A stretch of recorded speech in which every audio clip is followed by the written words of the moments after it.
Hello,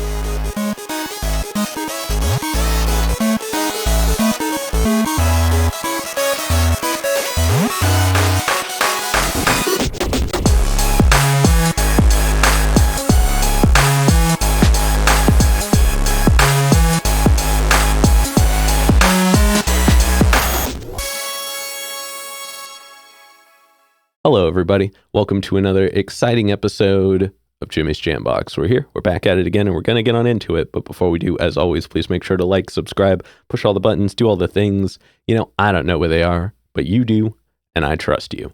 With that being said, here's a quick word from our sponsor. Mellow Mint, a bright and refreshing blend of Pacific Northwest grown peppermint and spearmint. The Brothers Apothecary, fine teas and remedies. All right, thank you all so much for watching again. Shout out The Brothers Apothecary. Make sure to click the link below. Go check them out. I guarantee you're going to like something. But with that being said, let's go ahead and get on into it. Here is today's guest. How's it going, guys? DDPresents. Hello. Thank you so much for joining us. Appreciate it. Why don't you tell us a little bit about, where you're from, what you do, give us that Tinder profile of your involvement with music. For sure. I'm from Camas, Washington. Originally actually born in Washougal, Washington. Okay. Kind of just have been branching out all over around the Washougal, Camas, Vancouver area. Started doing music, honestly, when I was in 7th grade. So I'm 20 years old now, so it's been roughly 7 years or so. Oh, yeah. I graduated from Camas High School. I did Running Start as well, actually, so I was able to graduate high school with my AA degree. So I was able to kind of step it up, continue working while being in high school. So that really was able to help me with my music career because I was able to then take some of that money that I was able to make from that job while being in school and put towards my music and advertisement and trying to continue that growth. Hell yeah. What got you into music initially? So 7th grade, I was in basketball. I was doing football. I was constantly busy with sports. Mm-hmm. So 7th grade, I started doing more of YouTube. I started posting a lot of different YouTube videos, doing Madden Mobile, doing any video game, anything I could possibly find, skits, challenges. And then 8th grade, I was playing football. I was the running back for my school, and I broke my knee. So then I was stuck at home for 18 weeks just trying to figure out something to do. So I started doing more with YouTube, started posting more gaming videos, and then I was just like, I need something different. I need to switch it up a little bit. So I had my mic, I had my computer, and I was like, all right, let's just start playing some beats. I used to freestyle around with my buddies and stuff. So I was like, might as well just make some songs and just try this out. So threw up literally made the first song in a few hours, posted it up on YouTube in a few hours, started talking about it with people at school, and the rest is history from there. Oh yeah. That's exciting. Unfortunate about the injury, but it's cool that you got into it that way. Also, it's interesting that you took the route of YouTube first and then saw the opportunity for music through it. Exactly. Yeah. YouTube has always been a big thing for me. I was doing YouTube for 5-6 years, stopped caring about it a whole lot. I got up to 25,000 subscribers, got up to almost 10 million views on my YouTube channel, and then literally just stopped caring because I was so focused on music and working and school at that time. So I was just I ended up posting leaked Juice WRLD, leaked Playboy Cardi, and then it got the account taken down. But I understand now all about all the leaks and stuff. People always talk about how insane it is about people gatekeeping and stuff. Now I understand. They got it, and they have to copyright stuff right away because people will literally throw it out there immediately if they can. So yeah, I understand that to 100%. So definitely though, just grinding, just trying to make those connections and grind with people has been the biggest part for me. For sure. And then for this next question, this is just kind of a core one. We ask everybody these, and this first one, it's one we ask early, it's one we ask often, and it's definitely a crowd favorite. What was the first album you ever bought with your own money? First album I ever bought with my own money. If I can really pinpoint, honestly, actually, to be true, to be fair, it's probably Corbin Bleu. If you know who Corbin Bleu is, he actually was in High School Musical. So I was 6 years old. With my own money, I was working with my grandma a lot, doing a bunch of different yard work and stuff, just trying to do whatever I can when I was young. And yeah, I think I went to a concert when I was 6 years old, watched Corbin Bleu, was my first kind of take at hip hop music. Yeah. So I got that CD. But if we're being real with my actual CD, it was Nav. Nav is the first hip hop artist, rap artist that I bought that was a CD. Interesting. Hell yeah. And then what was the first live show you ever went to that was like one you wanted to go to? Hands down, Designer. Designer was in 8th grade as well. Like, it was like right after my injury started healing, and went to a Designer concert. First concert I ever went to. Homie was pouring Gatorade in his hair, and it was just a wild concert. Ski Mask ended up being there. Oh, nice. It was probably one of the best concerts I've still been to. Hell yeah. All right, now let's go ahead and let's get Let's get in on to you as the artist. Okay. And we're going to get the easy one out of the way. How'd you pick your name? So it's pretty easy with my name. My first name's Darren, last name's Davis. Made it pretty easy with doing DDPresents. I've always had different names when I was growing up. Like when I first started YouTube, it was Madden Mobile Legends, like some crazy Madden name. And then started doing a lot of how-to videos, went for like Mr. How-To. And then did like gaming, so I was Gaming Squid. And then now it's always just been since like 8th grade DDPresents, or people would just call me DD. So yeah. What made you decide to put presents in the name? Just because I didn't want to like restrict myself to only one sort of content, or one maybe sort of like you hear someone's name or something and maybe you think that they're just stuck onto one thing. You hear like presents and stuff, and it's almost like it could be a media company, it could be a label, it could be anything. So I was just like, DD Presents is because I don't just present one thing, I present everything. So just DD Presents. I can appreciate that thought process. Appreciate that. And now let's go ahead and let's talk about your writing process. Okay. And we're going to break it up into parts, but we're going to start right at the beginning. So when you get inspired, you are ready to make music. We'll cross that step off the list. Okay. What are some of the things you do each time to start a track? So definitely the first thing I do is let's go back when I first started. Essentially what I would do is similar to what I do now. I'd play some beats. So it could be YouTube beats. It could be beats that a producer sent me. It could be from a fellow friend, whatever it may be.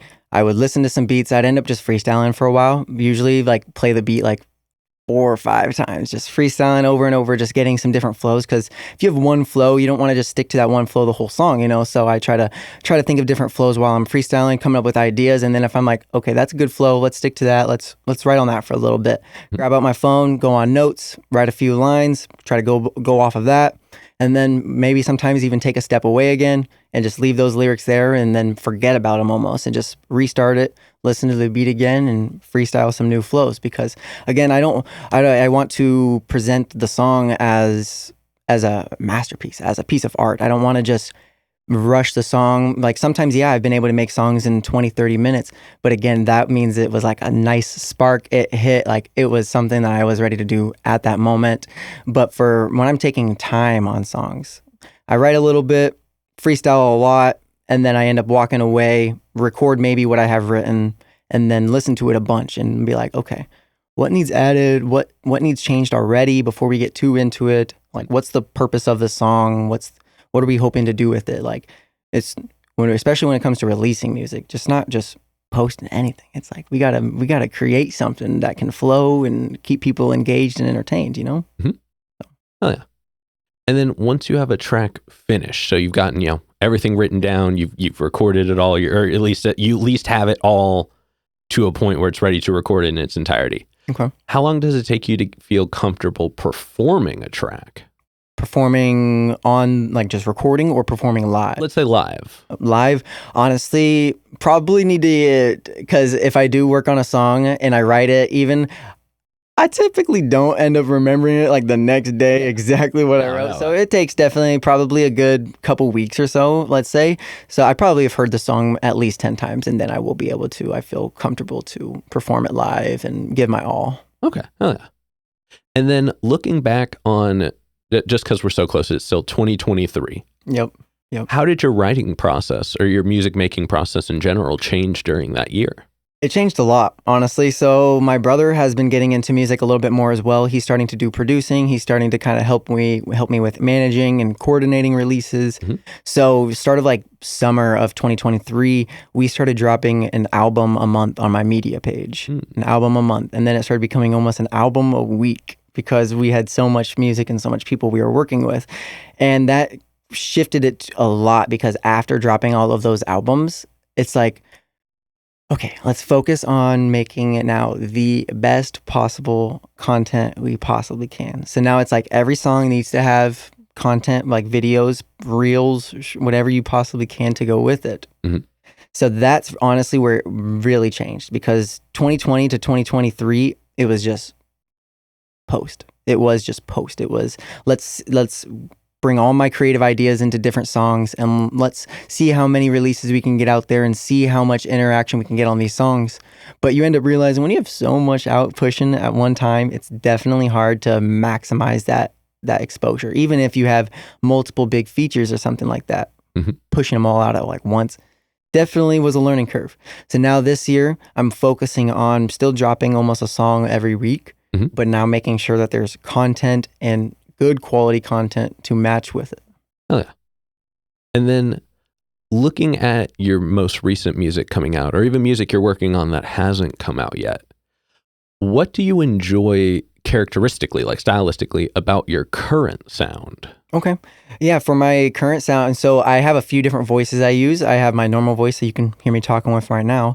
I have a higher pitched voice that I use as well. I use a more deeper, like for my chest voice as well, that I use when I'm singing.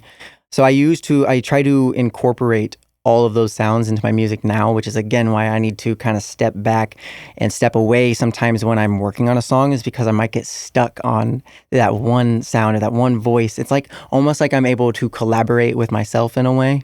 So make the chorus sound a certain way, make the verses sound a little bit differently. So then when someone listens, they're like, is there 3 artists on this song, or is there just one? Oh, yeah. For me, I like that because it provides variety for listeners, people that want to enjoy someone. Like a lot of people now are, some people don't like Playboi Carti's new sound, but some people do. So like, it's interesting to see though that rappers don't, and artists in general, don't need to just stick to one style, one sound. It's like, just do what you enjoy, make what you love, and if people mess with it, people mess with it, you know? You know, I think there's something to be said to that too, because you can try different sounds within your own sound, but if you have 2 of the 3 familiar sounds, people will be like, oh, it's just that there's something different about this one, but it still feels the same. Exactly. Yeah. Exactly. So it's still authentic. It's not like you're creating a sound based off of someone else or something else. It's just you're trying out your own sounds with your own voice to see what you think sounds good, and then, you know, you just ride with that. Yeah. Also, it's good to have a bit of range, like to be able to do a few different dynamic sounds. I remember I was recording somebody back in the day. It was somebody's cousin. Like they were like, hey, my cousin's going to come in and lay down a verse. Yep. This dude came in and chopped out 3 different parts. I mean, basically one took 3 different parts, and they were all like stylistically very different. And he was like, okay, here's my main one. All right, mute that. I'm going to do my top parts now. Yep. And then after that, okay, cool. I want to lay down a lower part that's going to be more of the ad-libs. And they were all like you said, stylistically very different sounds, but especially put on top of each other, they just worked. Exactly. And it makes that person, that artist look unique, because I mean, like, again, for me, I would want to listen to that artist because they're expanding, they're trying to improve themselves, they're trying to go out of their element, not staying in their box. Exactly. Hell yeah, I dig that. Appreciate that. And then now I want to focus on your most recent album, which I believe is called Planet. Yep. What was the inspiration behind it? Tell us a little bit. Give us like, you know, like a quick synopsis of the album. Yeah, for sure. Most definitely. I try with a lot of my albums to incorporate some sort of scene or story to a certain extent. A lot of my previous ones, other than like MVP, don't have as much of a story, but like for Planet per se, it's more of my singing songs. I wanted to expand my range with my normal voice and just try to push out there with singing. I try to do a lot of rapping. Again, I do a lot of singing. I do a little mix of everything. So this album was more focused on doing kind of pop singy vibes, just trying to lay down some feelings, just lay down some thoughts. So it's a lovely project that I'm happy that how it's done and how much support I've gotten on that project. The first few songs on that project for sure have done tremendous compared to majority of the others, and especially Planet, that song itself. That song was a lot of fun to make. It definitely expanded my range in a lot of ways. There's a few parts in the verse and the second chorus that I like really had to test myself, and that's honestly the whole point of also making music, is like you need to be testing yourself. You need to be pushing your boundaries. Like if you want to sing a high song and you try to sing it and you can tell that you're not able to get it, then just keep practicing, keep going, keep working at it. And that's what I had to do. There's a few parts in that song that I got really high in, and it was difficult to do, but it ends up working out when you take your time with it and practicing, you know? Oh yeah, I can definitely appreciate that. All right, now this next question, this is probably one of the densest questions in the interview. Okay. But we talk a lot about, your experiences with music, your actions, your reactions, the things that happen with and because of it. But when it's just you and the music one-on-one, Okay. what does the music give back to you? Honestly, it gives me peace.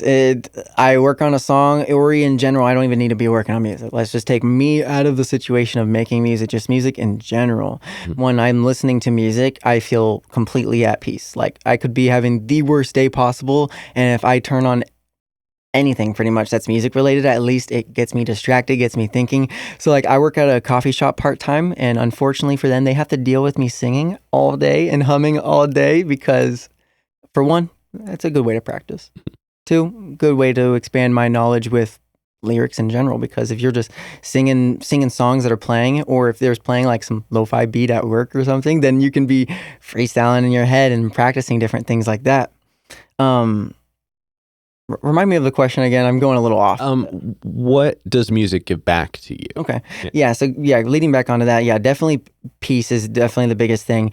But it also just gives me like reassurance, like that I'm doing something that is meaningful. Mm-hmm.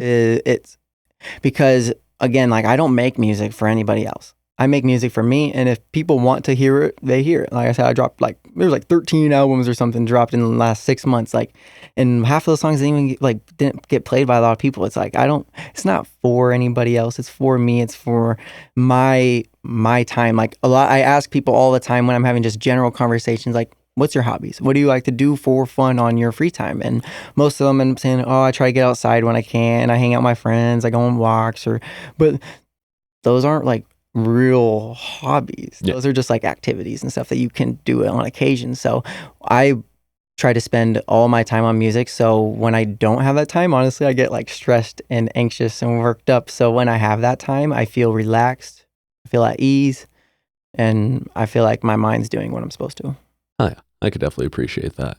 I think keeping your hands busy is an important aspect For sure. in general. You know what I mean? Like if you're not creating, what are you doing? Like, yep. And then where goes your mindset and your motivation and everything? Then it also is like, okay, you don't have to be creating necessarily something, but something that you want to be doing. That's or learning. I think learning is the important, because when you're doing things, when you're creating stuff in particular, but when you're doing actions, you are learning something through every action.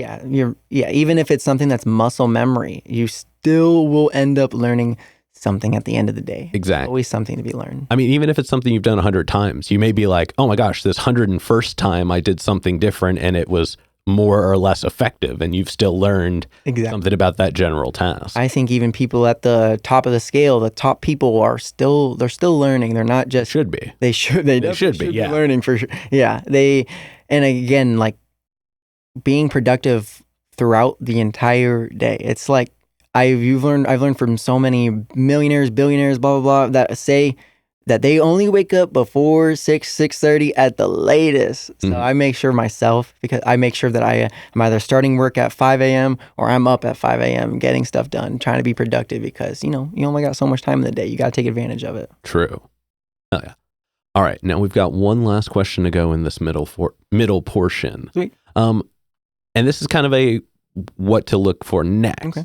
But what is your goal with music? Like, what does the end outcome look like for you? Honestly, my biggest dream, my biggest goal is to be on stage in front of like the Moda Center, just being able to be in front of a huge crowd, pouring out my heart into what they're hearing and stuff, like being able to go and perform in front of a large crowd that's not necessarily wanting me, but wanting my music, just wanting to enjoy and hear me perform my music live. Like that's what it's all about, is just being able to share that with everybody in the world and have them enjoy it, So if at the end of the day, if I'm able to just make music and be able to support myself, my family, and everybody off of making music, doing some shows and staying consistent, man, that would be honestly the dream. So leading off of that, I'm actually in June going to a music school in Arizona for audio engineer. And I will get a certificate. They will help me get a job and everything afterwards. So that, again, is just one step closer to being able to make music and anything with sound for the rest of my life, you know?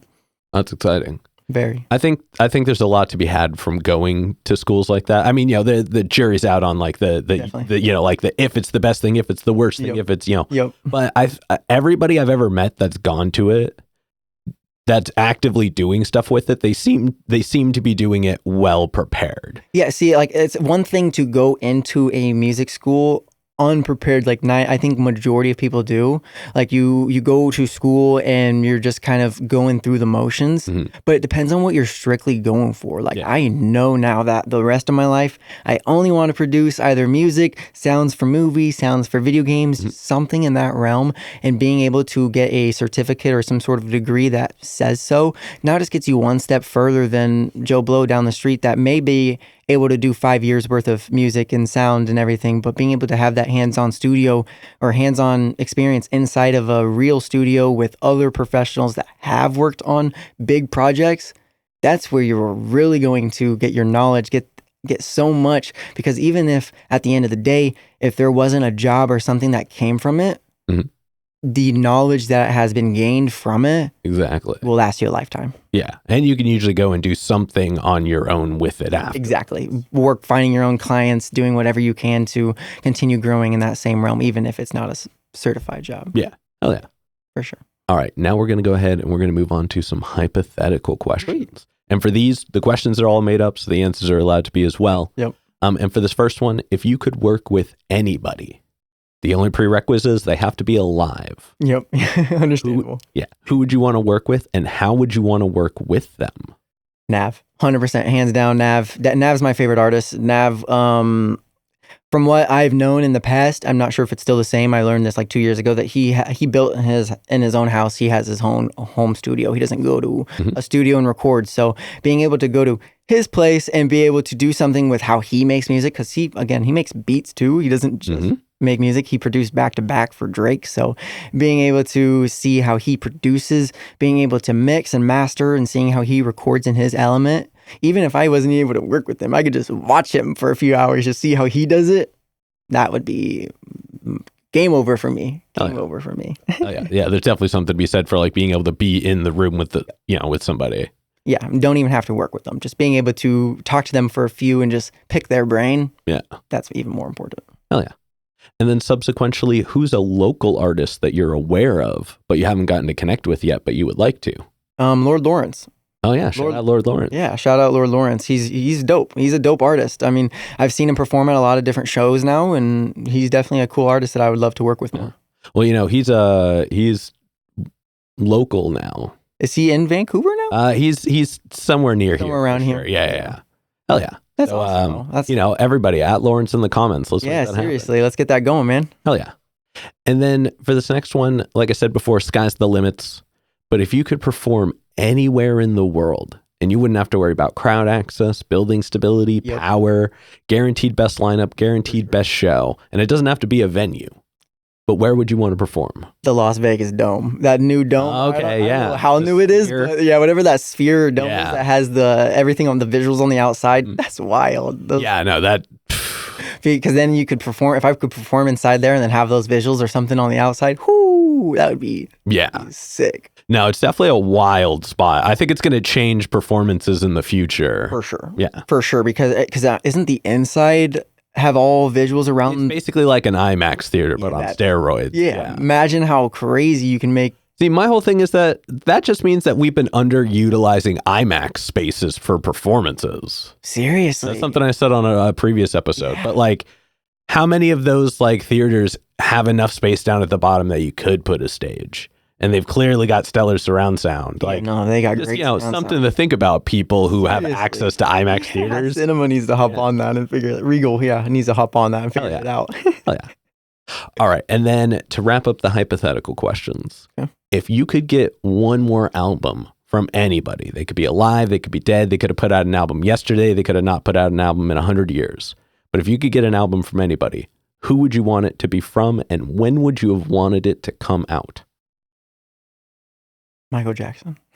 Okay. Michael Jackson, and that would be anytime from 2020 till now. Yeah. If obviously he's not alive, but if we could have a Michael Jackson album from any time in the last few years, man, that would be a post-COVID Michael Jackson. Post-COVID Michael would Jackson. Hit. Like, he definitely would have rose to the occasion for that and been like, I'm going to give everybody what they need. And I think everybody would have seen a huge decline in The Weeknd's monthly listeners too. You know, I wonder what they would have done together.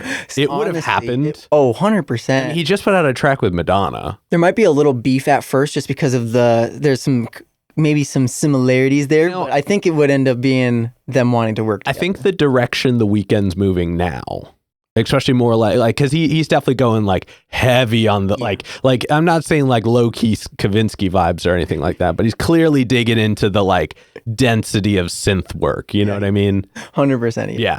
But I think they would have crossed paths at some point. For sure. Also, nobody beefed with Michael. You know what I mean? Like no one beefed with Michael. He did his music, and everybody else did their own. Like that was for sure. Like he was making music that was on a different level. I'm sure people didn't like him, but like, you know what I mean? His music was undeniable in certain stances. Exactly. Yeah, and both of their voices. Whew, yeah, both of their voices are impeccable. So that's what I'm saying. If they work together, that would be a stellar track. That would be a lifelong track. Hell yeah. For sure. All right, we're going to go ahead and start wrapping this up. Why don't you tell us what we can look forward to the first half of 2024? So pretty much I'll be doing drops all year, every week essentially, other than a few weeks here and there, just because I got some big releases. I got another song with Marmar Oso, a homie from Sacramento. He blew up on TikTok, was #1 on TikTok. So I'm happy to get another song with him. He's the boy, so I really appreciate him. Got some songs with Camiyata. He's a trap rapper. He's got like 300K monthly, so I'm excited to get some stuff going with him. I've been working with a lot of different people that are just growing with Facebook ads and just trying to stay consistent with advertisement. I mean, a lot of people use playlisting, and nothing wrong with playlisting to a certain extent, but Facebook ads and running organic traffic ads, hands down the way to go. So I'll be running a lot of ads. So anybody around here will most likely be seeing those sponsored ads. So I'm gonna throw that out there. I'm excited to be dropping everything I got. I got 5 shows lined up as well. I'm going for 12 this year, so gonna keep that moving. Oh yeah, one a month. Yes, sir. You know it. Hell yeah. All right, and then for this next one, go ahead and look straight at the camera and tell everybody how they can find you. Alrighty, guys, I appreciate you guys tuning in. You guys can check me out on Spotify, Instagram, Apple Music, everything. Just look up DDPresents. You can check me out everywhere. I appreciate you guys listening and tuning me in. Oh, yeah. And then any other plugs, any other shout outs, anybody else you want to put on while you're on here?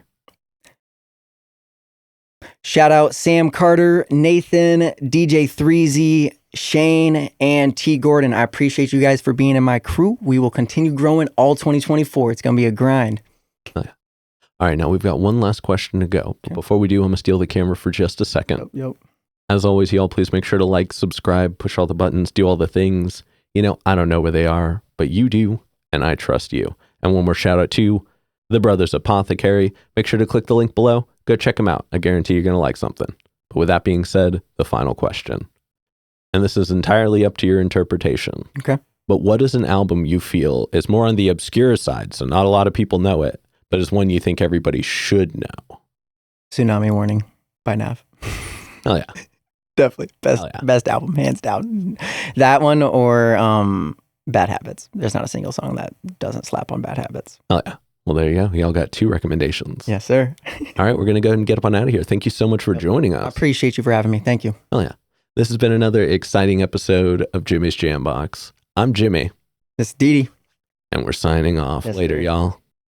That's a wrap. This is not a podcast. This is a show.